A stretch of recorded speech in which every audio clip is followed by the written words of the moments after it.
guys, so in today's video I'm going to be showing you guys how to use Kinemaster and just all of the features and capabilities that it has. I just want to say before we start this video, Kinemaster does have a watermark and you need to have like the paid version to remove it. So if that's something that you don't like and is like a big no for you, then this might not be the app for you. So just so you know, it does have a watermark. When paying for the premium version of Kinemaster, you have two options. So you have the one to remove the watermark, and then you have one to remove all the ads. So it just depends on what your needs are. It's not too expensive. This is in Rand, by the way, so you can just like convert this to your dollars or just see on the app for yourself. To see the premium like licenses and things, you can click on this little crown here and then you'll see the pricing. So I'm gonna go ahead and start a project by clicking on this icon here, tap on that, and then you can select the type of video you want to make. So this is always really nice that they have different options. So you have a YouTube, IGTV, regular Instagram post, and then different ratios as well, and then another type of Instagram post. So we're gonna go with the traditional 16:9 YouTube video. And then it opens up to this project. So now what we're going to want to do is import our media. So down here is your timeline where your clips are going to be. This thing here is your playhead. And then up here are going to be a bunch of functionality and capabilities that you can change within in videos, or just adding different types of media over your videos as well. So this is also a very important area. And here are a few other things we're going to get to later. So first things first, let's get some videos in here. So we're going to click up here on media. So I just imported 3 random clips. So this is a screen recording, this is a video of my cat, and this is just a video of me talking to the camera. So that is what we have going on here now. So now we're actually going to start with the editing of this. Here you can see the watermark that goes on your videos. So now we're going to go here. So here we have a few other options. So this is the arrow to go back to the home screen. This arrow is the undo button. This is the redo button. This here, if you tap on it, you can select capture and save, capture and add as clip, and capture and add as layer. So this is capturing this frame as like a photo, and then you can just choose what you want to do with that photo. Settings here have other things. So audio here, you have a bunch of things you can adjust. Video, and you have editing here as well, so you can just go ahead and choose your settings however you'd like. Then this here is if you want to have like your preview screen down here and your timeline up here. This view is, I think, more helpful if you have a bunch of layers down here, so that you can just see all your layers very easily. So you have that view here. And then you can also tap here, and then it just skips to the next clip. You can also hold this in and select move to previous point, move to beginning, and move to end. Okay, so now let's get into the editing of a clip. So I'm gonna tap on this clip here, and you have a bunch of things you can do here. So you can go ahead and trim your clip. So that's, if I click here on trim, you can select trim to left playhead, trim to right playhead, split at playhead, split and insert freeze frame. Usually, I think the most traditional one is just split at playhead, so that's how it looks. So you can just go through and split wherever you feel like you need to split your video. Then next up here we have pan and zoom. So this is kind of like, if you know iMovie Ken Burns, let me just show on this clip, it's more easier to see. So click pan and zoom, start position is like here, and let's put the end position where it ends. So then as you can see throughout the entire video, it kind of just zooms out like so. So that is what pan and zoom does. And if you want to zoom into your video but you don't want it to like move to an end position and a start position, you just want to move regularly, then you can just click on this equal sign here, and then both clips will be zoomed in equally amount, so you don't have to worry about it moving. Then we have mixer here. So in here you have a bunch of different volume controls and things.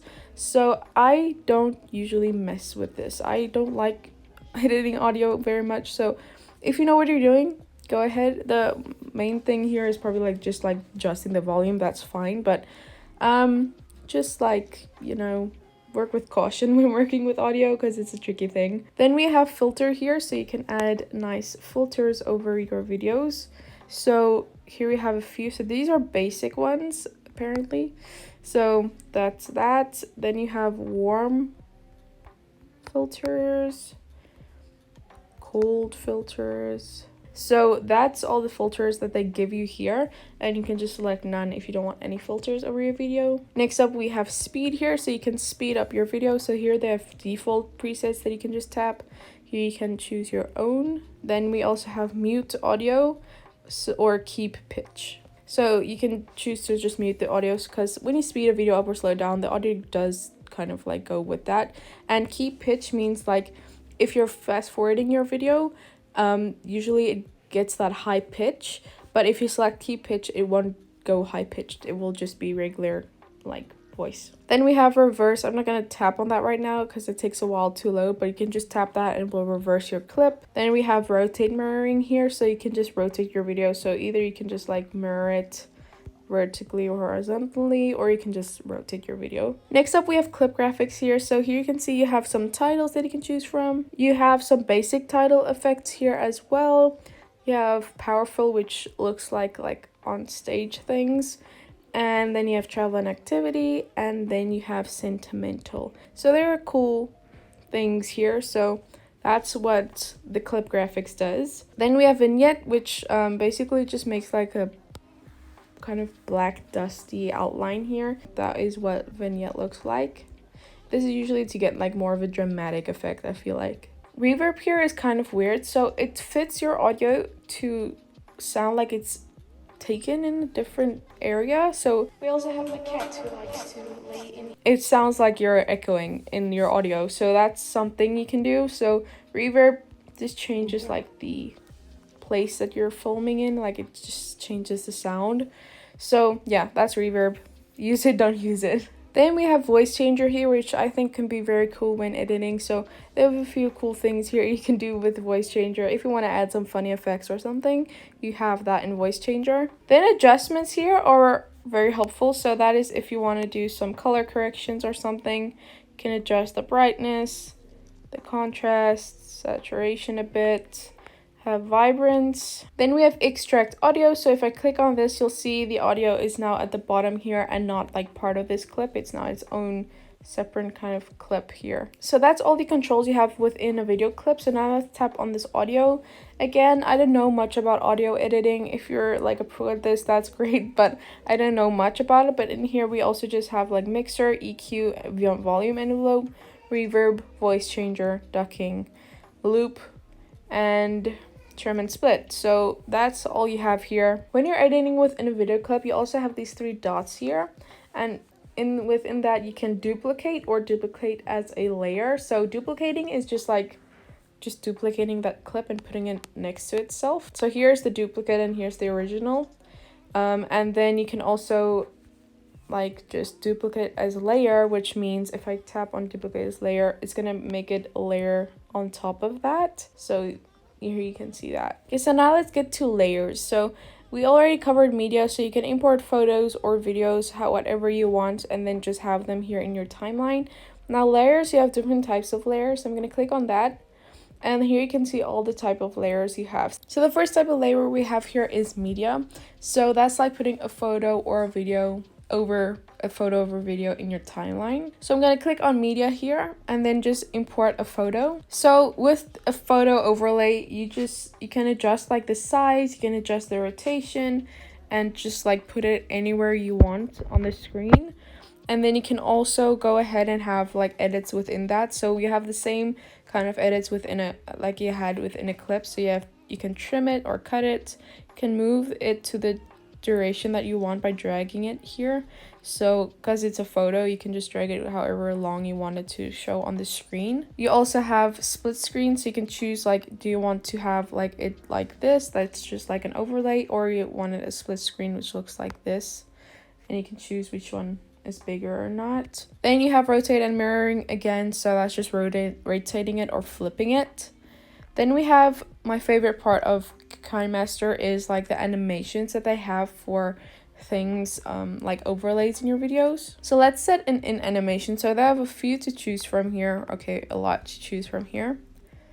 So you can see fade, pop. Let's go with a more cool one. Let's rubber stamp, enter slide, open, pop up, pop down. I think I'm gonna go with the pop up one. Then for overall animation, I'm gonna choose, let's see, Well, usually I like the drifting one, but let's see here. So that's like just annoying. I feel like. Then we have rain. Oh, that's kind of cute, but like not with this photo, but like you can make a cool effect with that. Squishing looks like that, which is very dramatic. We have drifting, so it just moves around like on the screen here. Floating is like drifting if it had like a Red Bull in itself. So it's just way more like, I don't know, it just looks irritated or something. I don't know. Then we have ring, which looks like that. Fountain, jitter, pulse, flicker, blink, slow. I think I'm gonna go with drifting. And then for the out animation, you just have like the same as the in animations. I think I'm just gonna make it snap up. And then that's that. So this is what it looks like if I click play. Also, do you guys like my TV show? So you could see the Also, in animation. do you guys like my TV show reference book? The Office. And then it just snaps out. So that is how you add like animations to overlay clips. Then we have cropping, so you can just crop your image. Chroma key here is for green screens usually, or blue screens or something that you want to erase like a certain part of. So we're gonna get to that when I have a green screen in here. Hey guys, so this is me a few hours into editing, and I actually realized I never showed you guys how to add a green screen. So I'm gonna go here to layers and import a video which is actually a green screen. So go to layers, media, and import your green screen. So this green screen is just like this little arrow here. So I'm going to quickly just resize it and like tilt it a bit. And then I'm just going to go ahead and add the chroma key here. So you just tap on chroma key and click on enable. And then it will remove the green. So a quick tip, you can just play around with these. If your green screen looks kind of weird and you can still see some of the green, just play with some of these control and I'm pretty sure you'll get the look you're looking for. You can also adjust the key color here.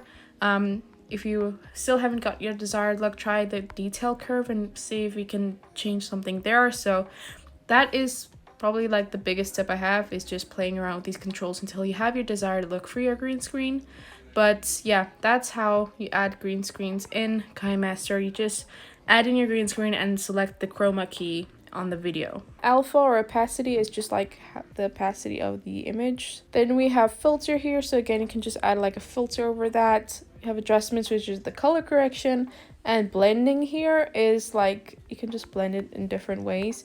Depends on the type of overlay you have. This is just like a photo, so it's not going to work really great, but like you have different clips that can work great with blending. So I think that's like the most important part you need to know about like editing any photo.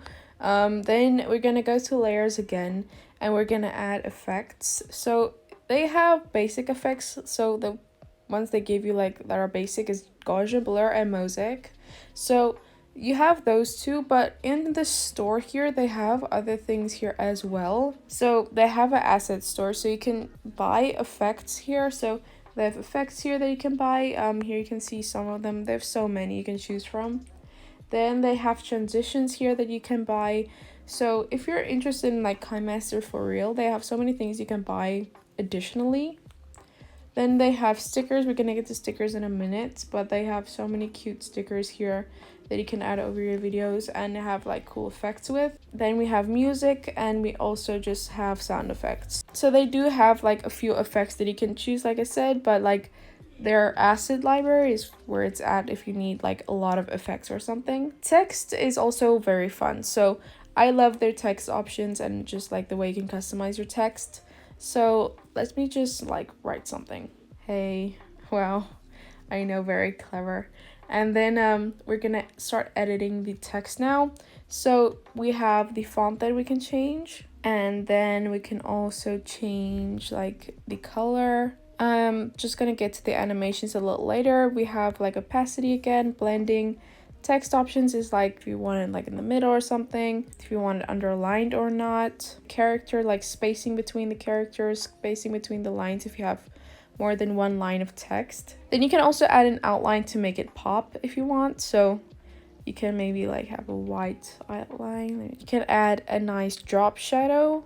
And with the drop shadow, you can adjust the distance, the angle that the drop shadow is coming from, the spread of the drop shadow, the size. You can also add a glow to it if you want. I do not like this, but like if you want to, you can add a glow. And again, you can adjust like the duration by dragging this however you want. And you can just move this around also throughout your timeline. So yeah, you can do that as well. You can also add a background to your text, so just like you can have it however you want. So if I just want like a white background or something, you can then adjust like full width background, so then it just makes it like entire stroke around your thing. So that is pretty cool, I think. I don't know why the opacity is so low. Oh, you can adjust the opacity here as well. So just like drag that out if you want like a solid background and not like a one with a low opacity. You can also like more in detail like adjust color by going here. So you have the color wheel here, and as well as just like other numbers and things here that I don't get. So yeah, that's the basics of text, I think. I didn't think there was much. Oh, and the animation of text is really cool as well. So what I did now is I made the in animation like a typewriter effect. I made it squishing like overall, and then the out animation was just like fade. Like I said, animations are probably one of my favorite parts of Kinemaster because you have so many options and it's just really fun to play with. Okay, so next here on layers we have sticker. So here you'll see again classic stickers. So that's just like what they give you. And then again, you can go to their assets store and then just find other stickers there as well that you can buy if you see something you like. The handwriting here is just like where you can like hand draw something or hand write something. That looks terrible. You can also adjust like the type of marker you want. Do you want a paintbrush? Do you want like a pen? There we have, this looks like kind of like a highlighter type of effect, and then another paintbrush. So you have options here. You also have shapes that you can add. So like just add like a shape there. Also you have an eraser, and this is the size of your brush. So this is right now it's the size of my eraser, but if I go to brush, this will be the size of my brush as well, as you can see here. And obviously you can change the color of your brush as well. So that is how to draw over your videos. I think that's all the layers. So you have media, effects, text, stickers, all that stuff. I do have more videos that I have like tutorials on how to make an animated intro and outro, and both of those I used Kinemaster in. So if you want to see like Kinemaster working in a certain scenario, I have that videos linked in the eye up top for you guys to go check out. Maybe that will help you guys have more insight into like how I use Kinemaster in a practical way, instead of just like showing you everything Kinemaster can do. When you tap here on audio, you have different things here. So music is like you have to get music from their asset store. Same with sound effects. Recorded is like things you've recorded previously. You have internal playlist here. You have certain things you can use, but like I don't recommend using music from your iTunes because it's like copyrighted. So but like you have that option here in audio. Then recording here is recording a voiceover, so it's just going to count down and I can start talking and this recording, and then I can just hit on stop, and then you can see here is my voiceover here. You can also then tap on re-record or review, and then we'll just start re-recording from that previous beginning point. So that's always really nice. This red thing here in the middle is to access your camera. So if you want to take a video within the app, you have that option here. Also, this option here is keyframing. So keyframing is very difficult to explain, I feel like. So I'm just gonna do it and you can see if you understand what I'm doing here. So I'm gonna add a keyframe right here at the beginning. Add a keyframe. Now I'm gonna move forward and I'm gonna move the video to here. And I'm gonna add, then you can see here, there's another keyframe. Move it forward, move it here. Move it forward, move it here. This is like a very dumb way of explaining keyframing, but this is the only way I can think of right now. So now, if I play my video, where's the play button? Play. As you can see, it's moving around. This is also really helpful if you want to track something. You're just gonna have to keyframe it on that certain thing the entire time. But that is what keyframing looks like. It's pretty useful. I feel like I use it a lot with editing. But yeah, it's a very difficult thing to explain, I feel like. So if you get it, that's great. Also, you have like the options here for keyframing. You can skip to the next keyframe. So we're at the next place where you added a keyframe in your timeline. And you can also then on that keyframe, click on this minus, and then it will remove that keyframe. So you can just delete the previous keyframes if you want to. And that's how keyframing works. I think it's very helpful and I do recommend it. So I just quickly keyframed the photo to my hand. So with every keyframe, basically, I followed my hand and just moved it around to my hand. So I don't know if you can see this yet. So when my hand's gonna come in, you'll see it's kind of following my hand. So this is very sloppy and quickly done, but you get the gist of like how you can do this. So you can do that with keyframing as well. So you can do that with text also, move it around like that. So you can do it with any overlay actually. So you'll just have to tap on this icon and then start with keyframing. The only way you're gonna understand keyframing, I feel like, is just doing it, because that's the only way I understood it. So yeah, that's keyframing. Very helpful in my opinion. I love doing that. I don't know if I missed something. I feel like I missed something, but I feel like that's the gist of Kinemaster. Also, something I do a lot with editing is adding like a screen recording within a photo. So I'm going to quickly show you guys an example of that. So what I usually do with that is I get a background photo, then I add in my screen recording. So I'm going to add a layer and click on media. So here is my screen recording, and then I usually add in my iPhone PNG, so a PNG of my iPhone. So I'm going to go into layer again and go to media again. So this is what I usually do. I just add in the iPhone over that screen recording. It takes a while to actually get the gist of it, but play around until I have my look that I feel looks great. And that's that. So that's how I add that little screen recording effect to my videos. So really it's easy as that. And then you can also like add in some text. So layer and text. Then I usually add like text around here. You can basically see it right now on this tutorial actually. So then usually my text just like chills there at the side while the screen recording is going. So that is that. I feel like I've talked so much in this video. So that is how you can use Kinemaster. So I've showed you guys the basics of like how I do these type of videos, how to like add overlays, how to add text, how to keyframe, all that kind of fun stuff. So yeah, that's Kinemaster. Like, I feel like the biggest thing also with Kinemaster is the asset store, because they have so many that you can like download and use. Let me know in the comments down below if you have any questions about Kinemaster and your thoughts on it. I really hope you guys did enjoy this video. If you did, give this video a thumbs up. It really does help, and definitely subscribe. I know a lot of you guys are not subscribed yet that watch my videos, but it really is the best way to support me. So please subscribe to my channel. I would greatly appreciate that. I'm trying to reach 50k. Click on the playlist to see all of my other editing tutorials and things like that, and click on the video to my previously uploaded video. If you guys